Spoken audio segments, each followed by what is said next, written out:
तर राष्ट्रवादीचं विलीनीकरण झालं असतं तर 2029 मध्ये दादा राज्याचे मुख्यमंत्री राहिले असते असा दावा शरद पवारांच्या राष्ट्रवादीचे आमदार रोहित पवारांनी केलाय।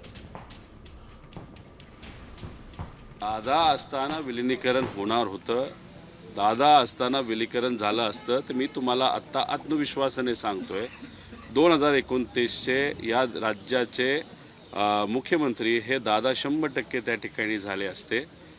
आणि मग आता दादा आज नसल्यामुळे दादांची इच्छा ती होती आणि दादाच आज नसतील, दादा खऱ्या अर्थाने पुढाकार घेणारी व्यक्ती त्या परिवारातून होती नाही तर पक्षातून होती, दादाच नसतील तर आज विलीनीकरणाचा प्रश्न हा उद्भवत नाही आणि निर्माणसुद्धा होत नाही।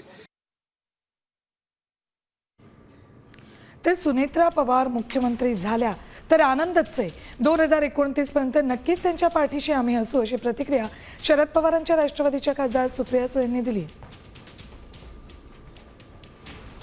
सुनेत्रा वहिनी मुख्यमंत्री झाल्या तर आम्हाला अभिमान आणि कौतुकच आणि मनापासून आनंद होईल। सांगतामध्ये तुम्ही असा उल्लेख केला की महाविकास आघाडी म्हणून आम्ही सुनेत्रा पवारांच्या पाठीशी खंबीरपणे उभा राहू।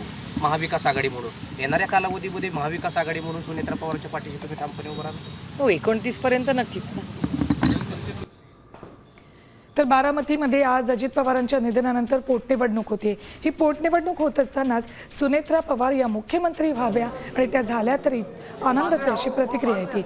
इकडे आज पोटनिवडणुकीदरम्यान दादांच्या निधनानंतर इथे मतदानाचा उत्साह दिसतोय। यावेळी पवार कुटुंबानं मतदानाचा हक्क बजावलाय।